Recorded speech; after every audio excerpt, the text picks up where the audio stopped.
దేశం మొత్తం మీదున్న best gold sellers, best designs ఇప్పుడు హైదరాబాద్ లో pan India jewel show. Don't miss it.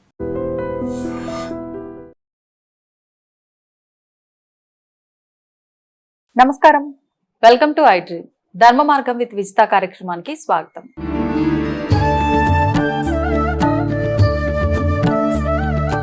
నమస్కారం గురుగారు. పరమేశ్వరార్పణం. గురుగారు, లక్ష్మి అనుగ్రహం ఉండాలని ప్రతి ఒక్కరము కోరుకుంటాం. మరి ముఖ్యంగా లక్ష్మి అమ్మవారు అంటే అష్టలక్ష్ములుగా ఆవిడ ఉంది. మరి అష్టలక్ష్ముల్లో ఏ లక్ష్మి అమ్మవారు మన దగ్గర ఉంటే, ఏ అమ్మవారి అనుగ్రహం మన పైన ఉంటే మిగతా లక్ష్ములందరూ మనతో పాటు ఉన్నట్లే. ఈ విషయాన్ని గురించి వివరించండి. పరిహారం ఏదైనా ఉంటే తెలియజేయండి. మన పూర్వీకులు ఇంటికి దీపం ఇల్లాలు అంటారు. అది నిజమా అబద్ధమా అంటే 200% నిజం. అలాగే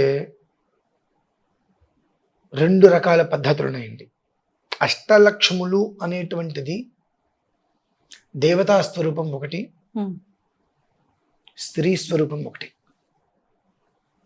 చాలామంది పురుషులకి అర్థం కాక వాళ్ళ జీవితాలని సర్వనాశనం చేసుకుంటున్నారు. కొంతమంది స్త్రీలు అహంకారంతో వాళ్ళ జీవితాల్ని నాశనం చేసుకుంటున్నారు. అంటే తత్వం.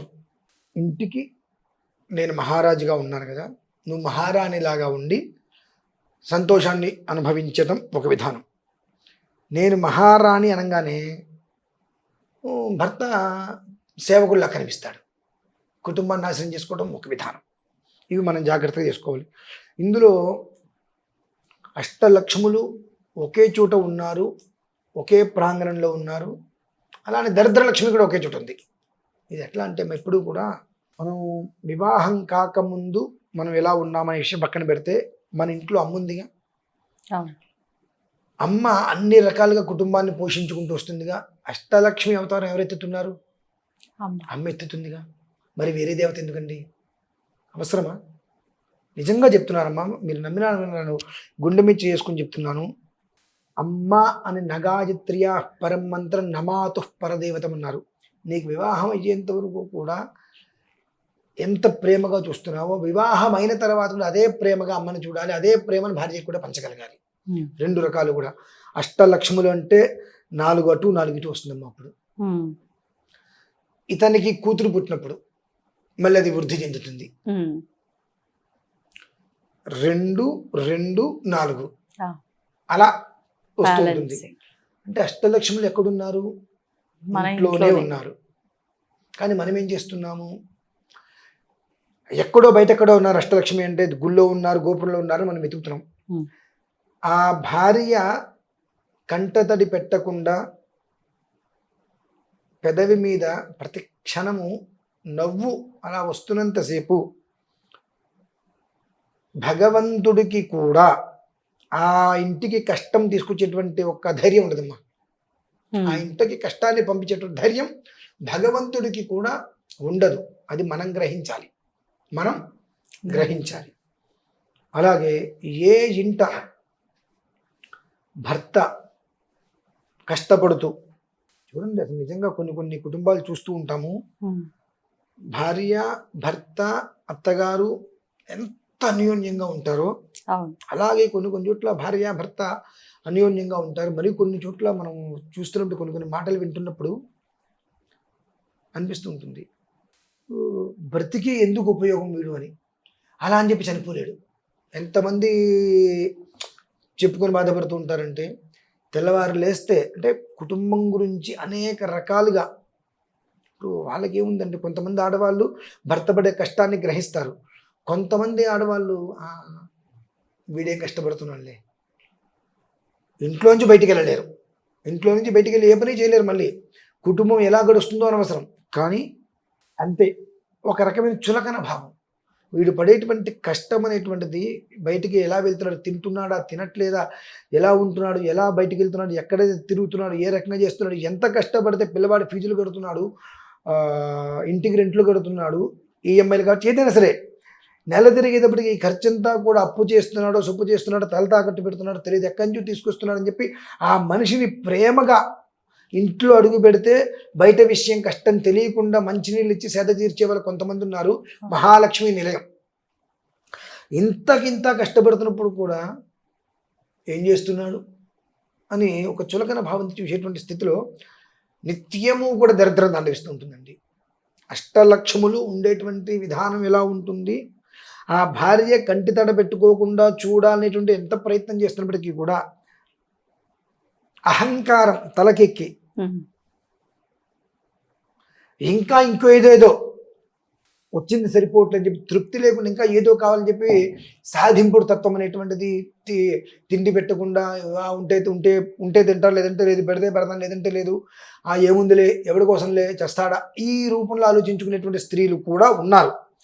తద్వారా ఎంత కష్టపడుతున్నప్పటికీ కూడా తెచ్చా అయిపోయింది. ప్రతి నెల మళ్ళీ మొదలే. 1వ తారీఖు వచ్చిందంటే భగవంతుడు ఎట్లా ఎట్లా ఎట్లా అని అంత కష్టపడుతున్నావు అక్కడ. కానీ ఏ ఇంట్లో అయితే కనుక ఆ సంపద, భార్యాభర్తల మధ్య అన్యోన్యం, మైత్రి ఉంటుందో అంత కష్టపడాల్సిన అవసరం లేదండి. భగవంతుడు అక్కడ వచ్చి కూర్చుంటాడు నీకు. భగవంతుడు ఎక్కడైతే ఉన్నాడో అక్కడ ధనానికి లోటు ఏముంటుంది. ఇది గ్రహించాలి. అష్టలక్ష్ములు అంటే బయట ఎక్కడో లేరండి. తల్లి, భార్య, కూతురు, తన సోదరి, నలుగురు, 4 రెళ్ళు 8 లక్షలు. వాళ్ళని మించిన లక్ష్ములు ఎవరు ఉన్నారండి? ఎక్కడా లేరు. వీళ్ళని కాదు అని బయట ఏ లక్ష్మీదేవికి ఆరాధన చేసినా ఫలితం రావట్లా. పూర్వం నేను అంటే లక్ష్మీదేవి గురించి వస్తే అనేక విషయాలు, అనేక పరిహారాలు చెప్పాం. కానీ ఇది చెబితే ఎవరికి అర్థం కాదు. ఇంట్లో ఉన్న ఈ నలుగురిని నువ్వు కంటికి రెప్పలా కాపాడుకో, నిజంగా అష్టలక్ష్ములు ఇంట్లోనే ఉంటారంటే అది ఎవరు యాక్సెప్ట్ చేయరు. వీళ్ళని నేను కష్టపెడతాను, నలుగురిని బయటికి వెళ్ళి 40 మంది దేవతలను ఆరాధన చేస్తానంటే ఆవగింజంత ఉపయోగం కూడా ఆవిడ పట్టించుకోదు. నీ జన్మని 10 నెలల పాటు కడుపులో నిన్ను మోసి ప్రసవ వేదన అనుభవించి నువ్వు బయటకు వచ్చిన తర్వాత తన రొమ్ము పాలు, తన రక్తాన్ని మార్చి పాలగా చేసి నీ కడుపు నింపింది, తన ఆకలి కూడా ఆపుకొని తనకి ఇష్టమైన పదార్థాలు తింటే నీకు ఎక్కడ ఇబ్బంది వస్తుందని చెప్పి అవన్నీ ఆపుకొని నీకు పాలిచ్చి 10 నెలల పాటు నిన్ను పెంచి పొత్తిళ్ళలో పెట్టుకొని ఎక్కడ కింద పడితే ఎక్కడికి అందిపోతావు అని చెప్పి ఇంత పెంచినటువంటి తల్లికి నువ్వు ఇచ్చేటువంటి మర్యాద ఇదేనా?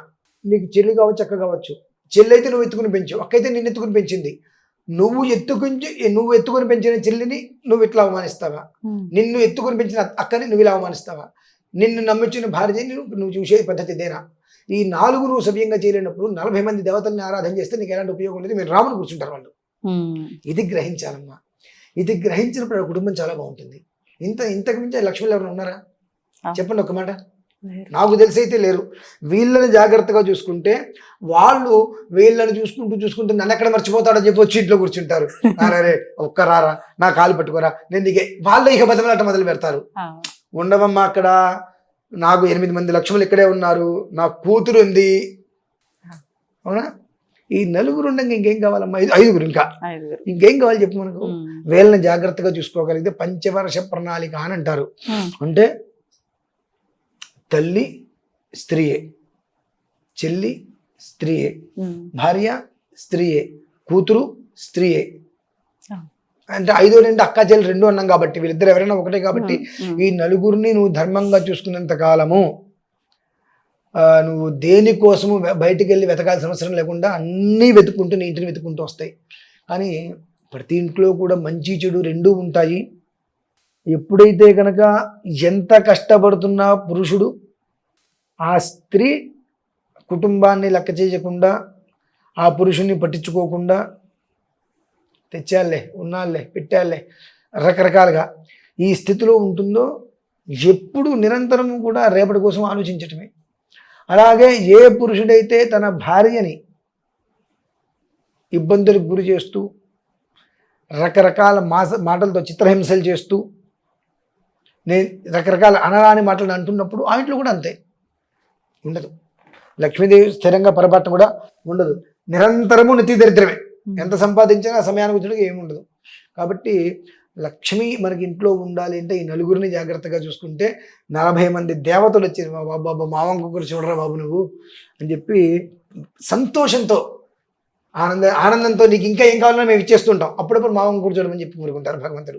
కోపం వస్తుందేమో గురుగారు కొంతమందికి. కానివ్వండి, ఇప్పుడు ఎప్పుడు కూడా అమ్మ ఒక విషయం ఉన్నప్పుడు మంచి చెడు రెండు చెప్పగలగాలి. మంచి మాత్రమే చెప్పి ఆడవాళ్ళు మాత్రమే గొప్పవారు, మగవాళ్ళు వెధవలు అని చెప్పకూడదు. మగవాళ్ళు మాత్రమే వెధవలు, మగవాళ్ళు మాత్రమే మంచివాళ్ళు, ఆడవాళ్ళు పనికిమాలిన వాళ్ళని చెప్పకూడదు. రెండు వర్గాల వారు ఉన్నారు. ఆ రెండు తప్పేముంది? ఇప్పుడు కోపం ఎవరికి వస్తుందండి? ఆ నిజంగా అలా ఉన్నవాడికి కోపం వస్తుంది. అలా లేకుండా ప్రేమగా సంతోషంగా కుటుంబంతో కలిసిమెలిసి కష్టమైన నష్టమైన ఉందామనుకునేటువంటి వ్యక్తి కోపం రాదు. నిజంగా అమ్మాయి కోపం వచ్చినా అబ్బాయి కోపం వచ్చినా ఆ తత్వంలో ఉన్న వాళ్ళకి కోపం వస్తుంది. కోపం వచ్చిందంటే వాళ్ళకి అర్థం కావాలి, నేను ఈ తత్వంలోనే ఉన్నా కదా అని వాళ్ళకి అప్పుడైనా మార్పు రావాలి నేను కోరుకుంటా. అంతే అది. అండి. ధన్యవాదాలు గురుగారు. పరమేశ్వరార్పణం. తవ్వండి, తవ్వుతూనే శివలింగం. పరమాత్మకు జీవా సరే దాన్ని అట్లా కప్పేసేయండి, చూపించదండి. Krishna is there. మూర్తి పూజ కాదు, సాక్షాత్ బ్రజేంద్ర నందన భగవాన్ ఉన్నారు మూర్తిలో. ఏమీ ఆశించకుండా ఆరాధించే వాళ్ళు కూడా ఉన్నారా ప్రభుజీ? నిజమైన భక్తి అంటే మనకు తెలియదు కాబట్టి